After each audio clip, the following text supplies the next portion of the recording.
Well, on this episode, it's August 18th.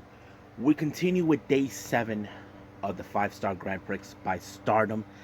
As you know, we're going to see who is in the lead right now. Now, we're still too early who could be eliminated, but that'll be for some other time. And of course, we cannot forget, we're now going to be reviewing the finals of the G1 Climax 32 by New Japan.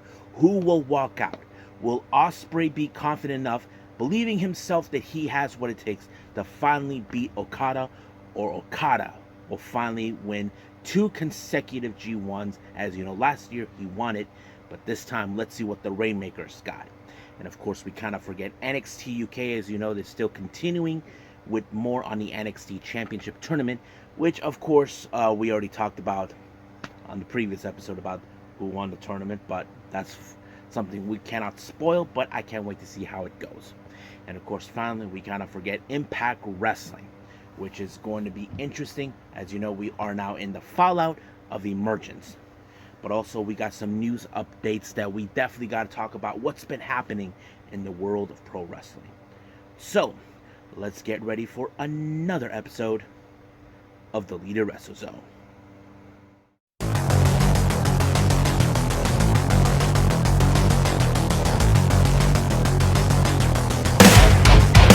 Are you ready? Get up, get up! Get up, get up!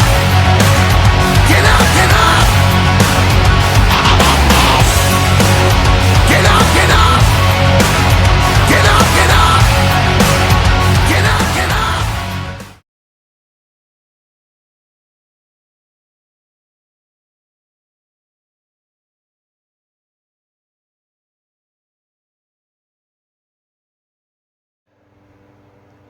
Welcome everybody to Deleted Wrestle Zone, all things that is pro wrestling with AEW, NXT, New Japan Pro Wrestling, Impact Wrestling, the National Wrestling Alliance, various promotions, wrestlers, matches, and championships. I am your host, Gerard here. So, let's begin with Stardom's Day 7 of the 5-star Grand Prix. Now, we have an opening match with a very interesting 3-way tag team match. Our first team is they were once former teammates. Well, one of them was a member of Cosmic Angels. I'm talking about Mai Sakurai teaming up with Mina Shirakawa. This was a very interesting pair up. They take on Queen's Quest, Lady C, and Saya Kamitani versus God's Eye, Ami Sodi, and Sudi. Now, this is the most interesting match. There have been some interesting moments. However, the common thread that the two of the teams know they have to deal with is, of course, the most strongest team of them all, which is God's Eye. Now, we know Sudi. She is a freaking beast when it comes to the way she fights. But I like the moment where, of course, Kamitani and Mina Shirakawa were holding hands because you guys know how hard Sudi kicks. But unfortunately, Lady C ended up on the wrong side of that damn kick on her face. 1, 2, 3, she is out. Just like that. Now, our next match, we have, for the Red Star block, we have Saki Kashima taking on Unagi Sayaka. Now, this is a very interesting matchup. Now, keep in mind, on the 21st of this month, we do have the Stardom event on with, of course, the artist champion Saki Kashima. Momo and Starlight Kid will take on the members of the Cosmic Angels, Saki, Mina, and of course Unagi. So Unagi has her sights set on that title that Saki Kashima has. But I have to say, this did not stop her one way or the other.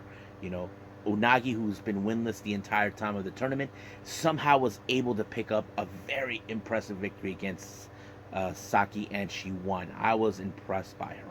So basically, she may be behind, but she at least gathered some points to build them some momentum. Next match is the Blue Star. We got, of course, Hanan taking on Julia. Now, you know for a fact that this is going to be in the favor of Julia because she is a badass the way she is. She will win no matter what it takes. But, of course, she is that good from what many fans have talked about. But, however, it was the spider's web that finished off Hana that allowed Julia finally get some 2 points. Keep in mind, she already lost, I think, 2 points the first two opening matches that she had, one with Mirai, the other one with Azuki. I think that's what it is. As for Hana, she is currently no wins after all. Let me go back to the first match we had with Saki Kashima and Unagi. Well, Saki, I believe, right now has only. Hold on. Yeah, I messed up. Yeah, okay. Wrong page. Only has 1 win and 3 losses, so basically she has 2 points. Same thing with Unagi. So basically they're both tied up in in this way. So yeah, so it shows, but at least they got in. Next match is, of course, the Red Star block. We have our first match, Momo Kogo versus Tami Hayashida. This is a very interesting matchup because, you know, Momo has always been proven how strong she has been. She's not afraid to go dive in first, but as you know, Tami is one of the best female wrestlers right now. She is the longest reigning red belt champion, but it was, of course, a reverse rack bomb that finished the job that allowed her to gain 2 points. So she currently has 3 wins and 1 loss with total 6 points. As for Momo, she is currently has no wins, 5 losses so far in her. Next up, we got Maika versus Koguma. Now, Maika, as you know, she doesn't trust Koguma when it comes to her being the high-speed genius. And not to mention, if you guys remember, a long while back, Maika had to dress up as a bear. She completely lost her mind. But, as you know, Koguma likes to play little games. Maika doesn't play games. But, however, it was the Michinoku driver that allowed Maika to finally pick up her first 2 points. She only has 1 win and 2 losses. So, yeah, that kind of sucks. And then finally we have Himeka taking on Azumi. This is one match that I feel was very interesting. Now, I want to say this something that crossed my mind. The way Himeka was manhandling Azumi makes me think about Natsupo, and I said, man, Natsupo should be thankful that she is not in the same block as her, because, as you know, you can tell by the look of her face, the last time she was in front of Natsupo, she looks more like she wants to kill her. So, but, however, Azumi was able to pull off the win by applying the Azumi Sushi, and it was over from there. So right now, Himeka only has 3 wins and 2 losses with total points of 6. Azumi only has 1 loss and 4 wins with 8 points. So she is in the lead in this particular tournament. Now our next match, 2 matches are part of the Blue Stars. First one, we got Mirai versus Azuki. Now this was a very interesting matchup. Not because I say so, because you think about it.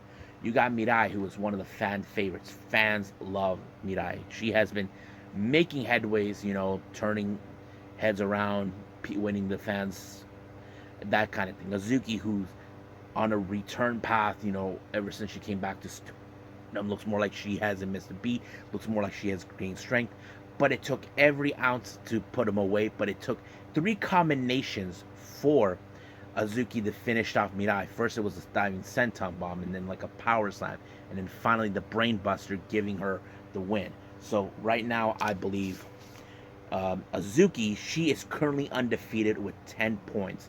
And as for Mirai, this is her 2nd loss so far in the tournament. The first one was with Natsupoi.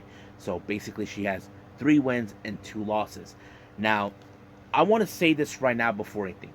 Right now, there have been people who have been saying there is 3 possibilities that could win the tournament. One was Julia, the other was Tam Nakano, and the other was Tami Hayashida. Right now, I like to say there is the possibility Azuki could win this tournament, but it's only a possibility. So we won't know that for sure. Now, anything could change here and out all the way to the end of early October. So we'll just find out what happened. Now, our final match, we have Momo Watanabe taking on Natsupoi. Now, keep in mind, Natsupoi has 2 consecutive losses so far right now, but this is where she deals with someone she had dealt with in the past. If you guys remember, before Natsupoi ever defecting to join Cosmic Angels when she was still with DDM, Momo Watanabe whacked her in the head with a wrench, and she hasn't forgotten about it. So that was basically the mind games that Momo has been playing around. It almost worked, but it did not work in her favor. But apparently, Natsupoi put every stop possible, every kick out, but it did not work until finally Momo Watanabe applied the Peach Sunrise, giving her her next 2 points. And I believe right now Natsupoi only has 2 wins and 3 losses, as for Momo, 3 wins and 2 losses. But once again, Momo thinks that this revolution that Natsupoi, it's over. I'm like, come on, people.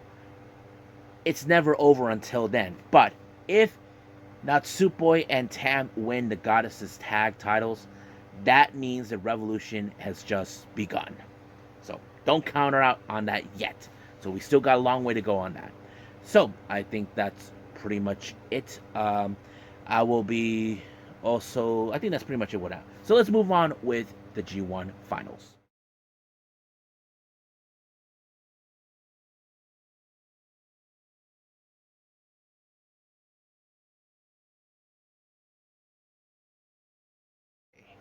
The G1 Climax, the finals, I have to say this was one of the most intense matches of the mall. Now, before we get to the main event, let's talk about the other matches that took place. Our first match, we have Dick Togo, Evil, Sho, and Yujiro versus Chaos, Ishii, Yoshihashi, Yo, and Goto. Now, keep in mind, Yoshihashi and Goto, along with Yo, they are the current never openweight six-man tag team champions. Now, we know that they won those titles from Sho, Yujiro, and Evil a couple months ago. However, it looks more like they are trying to do whatever it takes to get those titles back. But unfortunately, it was Yo's direct drive onto the spoiler Dick Togo that took the fall, allowing them to win. But however, Sho, who doesn't like being a sore loser, attacked them, trying to get them to put the titles on the line. That doesn't work in Chaos, unlike Sho, who attacked previously Desperado in order to get a title shot, but it did not work in his favor either. Now, our next match, we have Team Filthy, Royce Isaacs and Tom Lawler, to take on TMDK, Bad Dude Tito, and Jonah. This was one of those big matches. I know everybody would love to talk about Jonah, what a big individual he could be, but however, it was, of course, the torpedo that sealed the deal onto to Royce Isaacs that gave Jonah the momentum on this one. So I don't know if this will be the last time we'll see Jonah, but I hope they do come back to New Japan. That is something I know many of the Japanese fan base will love to see. Next up, we got Bullet Club. We got Chase Owens, Balak Fale, and Juice Robinson taking on the United Empire, Aaron Henare, Great Khan, and Jeff Cobb. But now keep in mind, in this type of matches, we know there's been now the trying to prove who is the better faction. Previously, Jeff Cobb did say that Bullet Club had their chances. It's time for the United Empire. But Bullet Club, they're not done yet. I don't think Jay White is done at all. But, however, it was, of course, Jeff Cobb that picked up the victory onto Juice Robinson with the infamous Tour of the Islands. So, however, does this give them the momentum that they need? Well, we'll find out soon enough. Now, our next match, we got the members of Suzuki Gun, consistent of Taichi, Zack Sabre Jr., and Lance Archer, to take on LIJ's Bushi, Sonata, and Naito. Now, keep in mind, in this particular match, Zack Sabre Jr. is still livid after losing to Naito in the match before the semifinals. Basically, he's not happy with it, but Naito continues to poke the bear. That's what he's been doing. But however, he ended up in the wrong side of, Bushi taking the fall, giving Suzuki Gun the win. However, Lance Archer said that this set out a pretty good promo, and he said that he loved being there. And he said that, and of course he said matane, which means see you soon. Basically, he could come back in the future. We just don't know when or where. Next up, more members of the Bullet Club. We got El Phantasmo and Kenta to take on Bushi and Shingo of LIJ. Now, keep in mind, El Phantasmo was continuing to antagonize Shingo, saying that he's his daddy because he beat him, and I don't think Shingo likes that. However, because of certain things that happened, Shingo got himself punched in the nuts thanks to El Phantasmo. But however, During the post match, he took the book cover that allowed him to rip it off in front of Kenta. As you know, Kenta released a new book, but basically it pissed him off. But he took Chris Carlton's cover, which is so messed up. Now, our next match, we have David Finlay and Hiroshi Tanahashi to take on the Good Brothers, Carl Anderson and Doc Gallows, who we haven't seen for quite some time in Japan.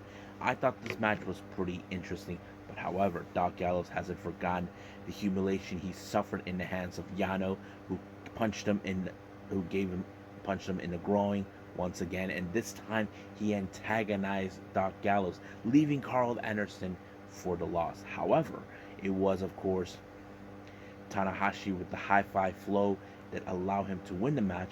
But however, he pinned Carl Anderson. There is a possibility and strong sense that he will challenge once again for the Never Openweight Championship. Now, our next match, I believe this one is very interesting and fun.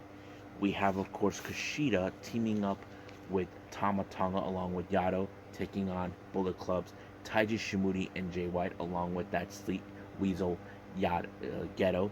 I thought this match was pretty great because, as you know, JY will never forget that it was Tama Tonga who stopped him in his tracks to proceed in the G1, and JY will not take that kindly. However, we do know that Kushida wants to have another opportunity of the IWGP Junior Heavyweight Championship that Taiji Shimuri has, but it was, of course, Taiji Shimuri who picked up the win with his submission onto Ishimori, but Jay White was livid, cannot believe that he lost. But thank God for Tama for the rescue and saved Kushida. But Kushida was not done with Ishimori. But of course, we just did see that Tama Tonga wants to challenge Jay White for the title. Now, keep in mind, in the G1, Tama Tonga does have a victory over Jay White. That stipulation could work in his favor. Now, anything could change from here on out. Jay White may not be the champion that will make it all the way to Wrestle Kingdom. Now, some of you Jay White fans will say he will. Well, thing is, we don't know if that's the case. But keep in mind, the winner who wins tonight will go on to that. However, apparently Jay White gave a little interesting comment to Kevin Kelly. Recently, Will Ospreay has invited Jay White to be at the commentary, but however, he was not in a good mood knowing that he lost in this fashion, but he had to decline. Now, our main event is the G1 Finals. We have the Commonwealth Kingpin, Will Ospreay, and the Rainmaker, Kazuchika Okada. But before the match even started, we had the stars of Stardom, Sudi and Julia, to present these bouquets to both competitors, which is kind of cool. They even were there like at certain parts of the matches, the event. It was, as you know, they are part of the same parent company, Bushi Road, and of course we will see the stars of Stardom collaborating with New Japan soon enough. However, the match was so intense, so brutalized. But the one thing that Will Ospreay is determined is to prove he can beat Okada. But according to what Kevin Kelly revealed, that Jeff Cobb said that Aaron Henare told him that he's been studying the tapes of the only people that ever defeated Okada. He's talking about Naito. He's talking about Kenny Omega, many others who defeated him. But however, he actually did V-Trigger. He did the Styles Clash, the infamous moves that the wrestlers who defeated Okada in the past. Oh yeah, and Hiroshi Tanahashi.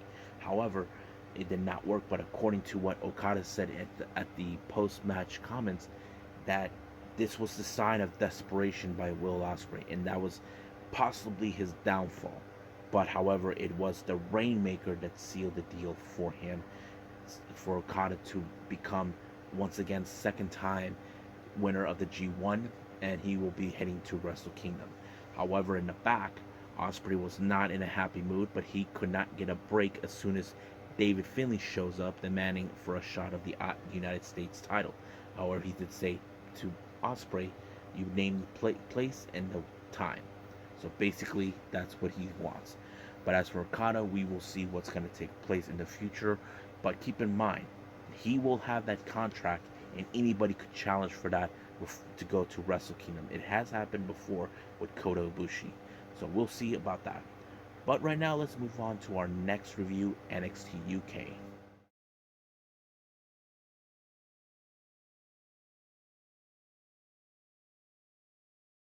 Okay, NXT UK, as you know, we continue with more on the NXT UK Championship tournament.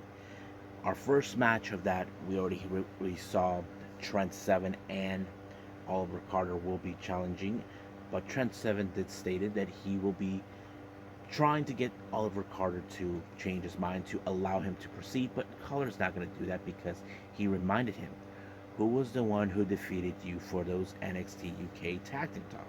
Which is an obvious question. It was Oliver Carter and Ashton Smith. But Trent Seven will target his knee as he proceeds, and it's not, something that I think Oliver Carter should consider to protect that knee as much as possible.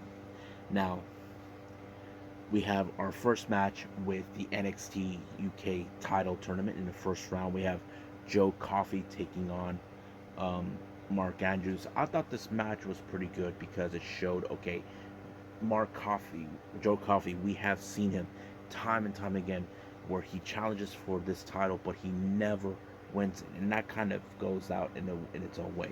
But he did put up a good fight until he pinned Mark Andrews 1-2-3. He advances in the next round. Next up, we got the French Hope Amel taking on Nina Samuel. As you know, Nina Samuels like to get on the skin of people on certain occasions.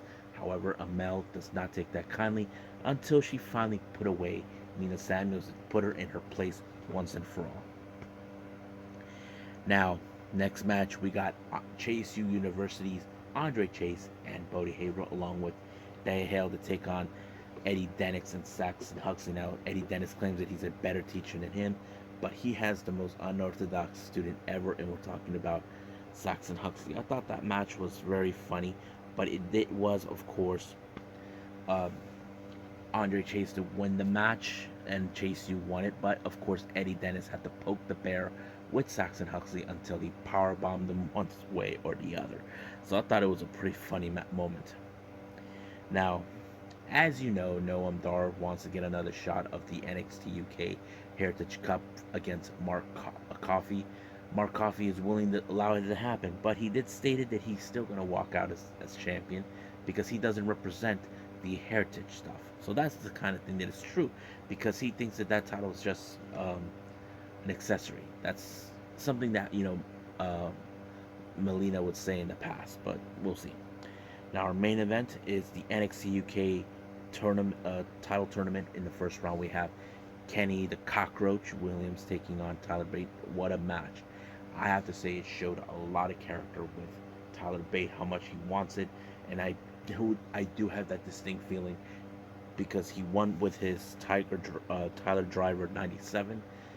I have that distinct feeling we will see him take on Trent 7 in the finals. I just have that distinct feeling.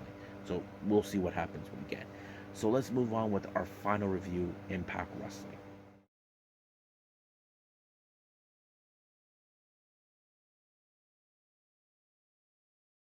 Okay, our final review, Impact Wrestling. We have like a bit of a, I don't know if this is a type for a number one contendership for an X Division title. So we have Black Taurus and Crazy Steve, who accompany him, but he joined the commentary team, which was rather awkward for the commentary team.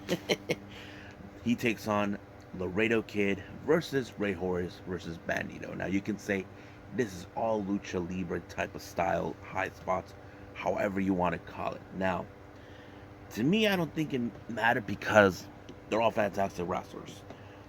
But if I had to guess who was going to walk out, I was kind of going between either Laredo Kid or Trey Miguel. But it was Black Taurus with this type of move that ended it, that gave him the win. So could he be the next line to go for the X Division? I'm not sure. But we'll see down the line when we get there. Now, as you know, last week we saw the debut of Killer Kelly. It looks like Killer Kelly has now been gaining attention especially Zicky Dice, who likes her killer instinct. He said it himself that he wants her to kill him, you know. But he did even ask Swinger if there's any way they can get her into a seminar in the dungeon. Well, apparently, because of the attention it appears, Tasha Steelz was not a happy camper knowing that someone decided to take all the attention, and that attention was Killer Kelly. But as soon as she's trying to tell them that she has a much higher standard than her, well, Killer Kelly knows that she's being watched, but she also will be watched by Tasha Steelz. But Savannah Evans thought she could take her out, but later it was turned into a match between Killer Kelly and Savannah Evans. So I don't know if this was a good idea for Tasha Steelz to think that Savannah Evans will try to get rid of her. Now, we do get a little backstage segment with Rich Swann and Josh Alexander. Now, those two are very tight. As you know, there's going to be a number one contendership. Swann is involved, but Josh Alexander said that he cannot root for one person because he knows that someone will walk out as the champion. But he wasn't lying, saying that if it was going to be Rich Swann, he said that he would rather face him because he was the previous champion that carried the company on his back. But once again, this conversation was interrupted by that nut job Vincent, who's trying to tell him Impact Wrestling's going to turn their backs on you. They already did that. And they said they did it with Swann. I'm like, what are they talking about? They did it with Swann. So he's saying that they're going to turn their backs on him. But of course, Swann and Alexander are like, what the hell is he talking about? I don't think Alexander's going to take too much attention of it, but that's how it is. Now, our next match, we have Kenny King along with Vincent to take on I Got Kids. Yeah, Heath, as you know, Heath has been stirring a lot of problems for Honor No More, attacking them one by one. However, you would have assumed that this match was going to fall in favor of Kenny King, but it did not. He actually put him in a wake-up call, allowing himself to win. But everyone for Honor No More came out, tries to get him a beat, but Eddie Edwards wanted BCO to kill Heath. But because of this problem, he gave another wake-up call to Mike Bennett, which really is a disaster. But the obvious question remains, what is going on with PCO anyway? You know, is he being looked at as by Honor No More as the weakest link now? I know Vincent has his back, but right now it's like they wasted too much time on this. But later on we did see them in the back having a little pep talk. As you know, they're sick and tired that right now Doc Gallows and the Good Brothers are not there because Doc Gallows got injured. They're demanding their title shot. However, they ran into Scott D'Amore, OGK, in order to get their title shot. So, however, there's a stipulation. If Mike Bennett doesn't win his match, Maria is out of as being second in this title match. And of course, they don't like that. They're saying this is a conspiracy. This is a bad decision. Well, they're the ones who've been complaining and bitching all the time. Don't they understand that every time they complain a lot, they're making things worse for themselves?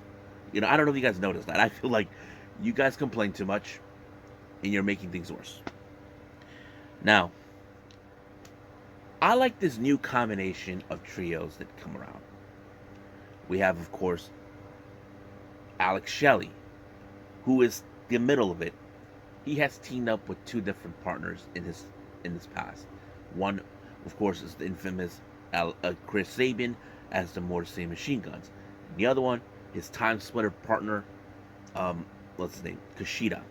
So, however, I think now he's starting to say, let's call ourselves Time Machine. I have to say, so right now, Time Machine are going to set their face against Violent by Design. Looks like this feud between them is not even over, not by a long shot. Now let's get to our interesting match. We have Savannah Evans taking on Killer Kelly.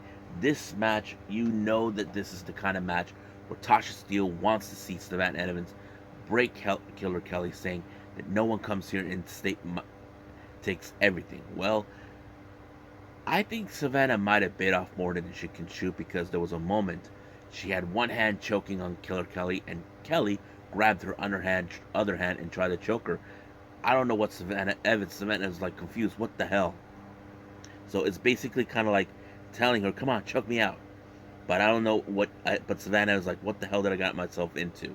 But however, she did put her in the killer clutch, forcing her to tap out. But this is a direct message from Killer Kelly to Tasha Steelz that sooner or later her time will be coming up.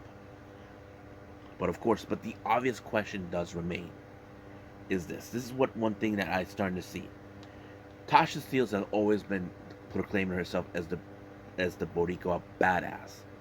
But the real question is, can she still be that person, or she's gonna face someone who's dangerous and deadly like Killer Kelly? I think that's one of the obvious questions that tells the storyline. Is that what's gonna take? We will find out when that day comes. Now, as you know, Rosemary and Taya are no longer the Knockouts Tag Team Champions. Apparently, somebody had to make screw things up, and that is Jessica. So basically, things are. But Jessica did say that next week she'll be making her debut. I'm like, this is gonna be very, very interesting. So I'm like very curious about that. But Rosemary told her next time, listen to her, and that's sort of. This is kind of weird. This thing, between them, but I'm just enjoying it. Now, we get a little interesting interview with Jordan Grace. She talked about Masa Slamovich, like she knows exactly what's going on. Because, as you know, she's been marked by death by Masa Slamovich. But Jordan Grace even talked highly about Mia Yim, what an incredible wrestler is. But of course, she was interrupted by VXT, Green, and Perazo. But Mia Yim intervened and they said, you know what? Let's challenge for your tag titles. And I think that's the last thing they want to see. But it did come around for that. Now, our next match is the X Division Championship. Chris Bay versus Mike Bailey. I have to say, what a match. I love X Division. This is why I got into TNA/Impact in the past. Because of the X Division. It's always been like a vocal point for me as a fan that got me into it. And I think it was a really good one. However, Mike Bailey, who's been unstoppable since becoming X Division champion, pulled up the ultimate weapon, finished off Chris Bay. Now, the last couple of weeks we've been seeing Gerger wants to get his hands on the digital media title, but of course, Brian Myers, who has no intention to do that, well, looks like his luck could be run out. As you know, last time he faced Gerger, he cheated his way through, calling himself, but this time, Gerger is done playing with him. So this thing with him is not over. Even if Brian Myers says, you're in my rearview mirror, well, too bad. You pissed him off, and he's not going to stop him. Now let's get to our main event, which is the number one contendership elimination match for the Impact World title. We have Eddie Edwards, Sami Callihan, Bandito, Steve Macklin, Rich Swann, and Moose. Now, all of these guys have been champions except for Bandito and Macklin. But I lost track how this whole thing with the elimination, but I can get you to the end where we have Eddie Edwards versus Rich Swann. This match was brutalized, and of course, as expected, it was going to be Eddie Edwards to do it, claiming that this time Honor No More will get the upper hand and all this and that. But the real question is, can they think they have what it takes to take down Josh Alexander? Not to mention, we just saw Vincent try to say that, Impact will turn their backs on him. Well, I don't think so, because that's what's going to happen. But if I was Josh Alexander, I would definitely have someone watching his back. So I think that's pretty much it, what we got from Impact. I believe it's time to move on with our last thing we're going to do, news updates.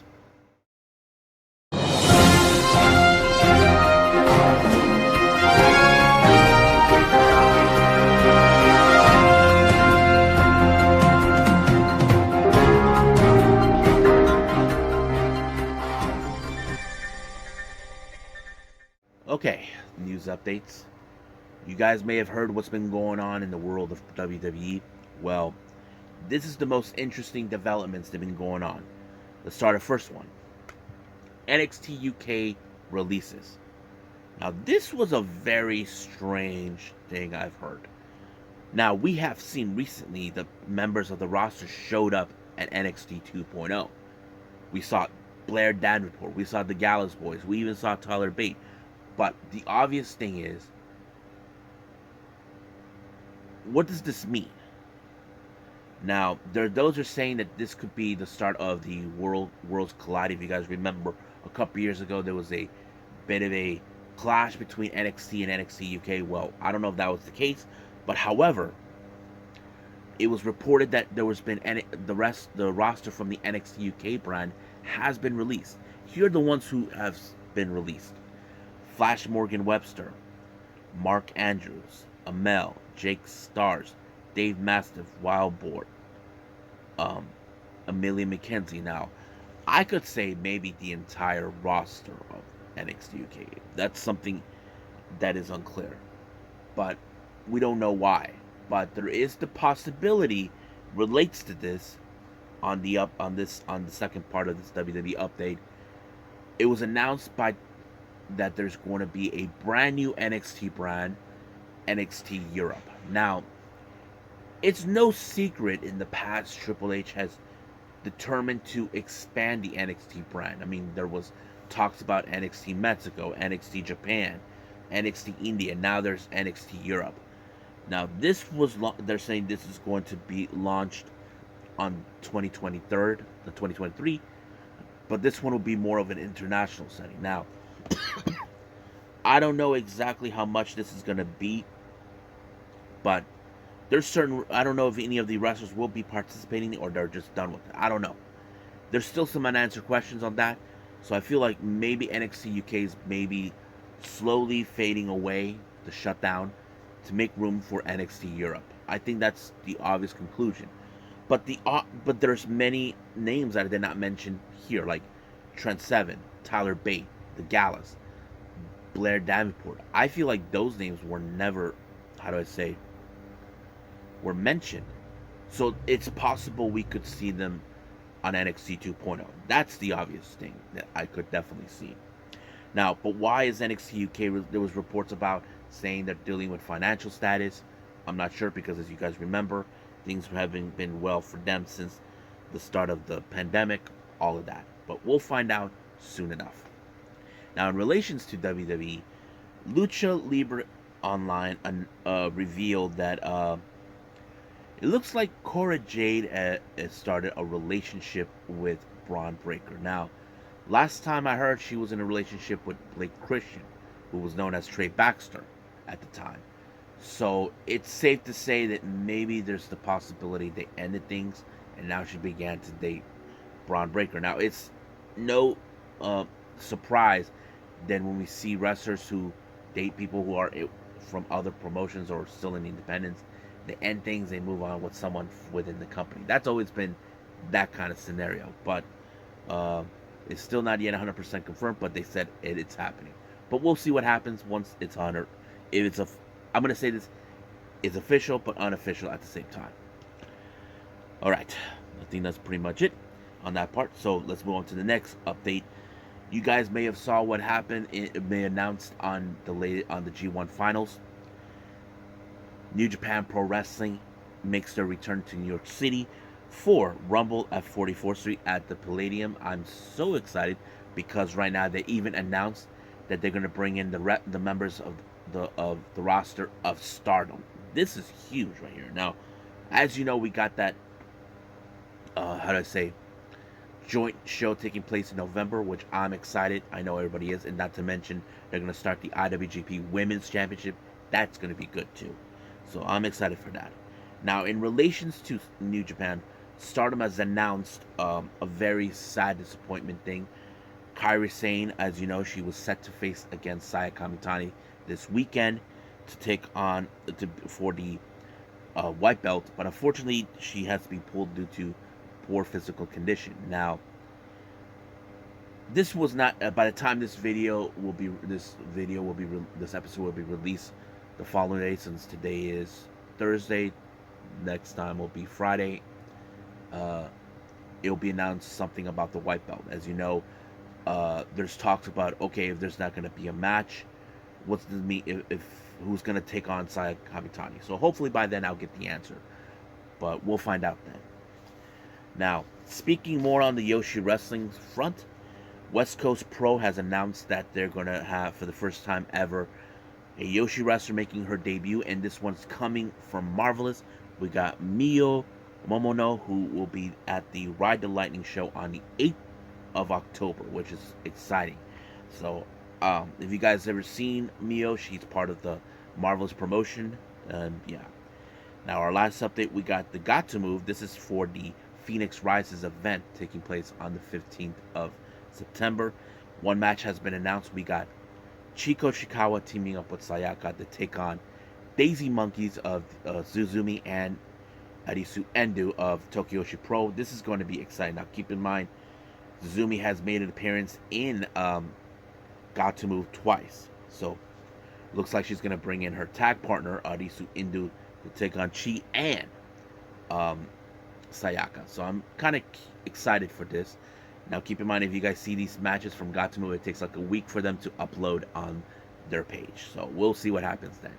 So, I think that's pretty much it with the news updates. I believe it's time to call it a day.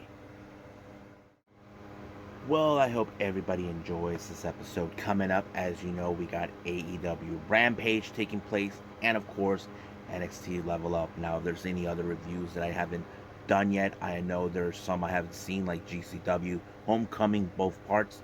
I don't know what else, but we'll see what happens then. But as of right now, I'll see you guys on the next DWZ time. Same DWZ channel. I must bid all of you adieu. So, goodbye. And have a nice day. Bang.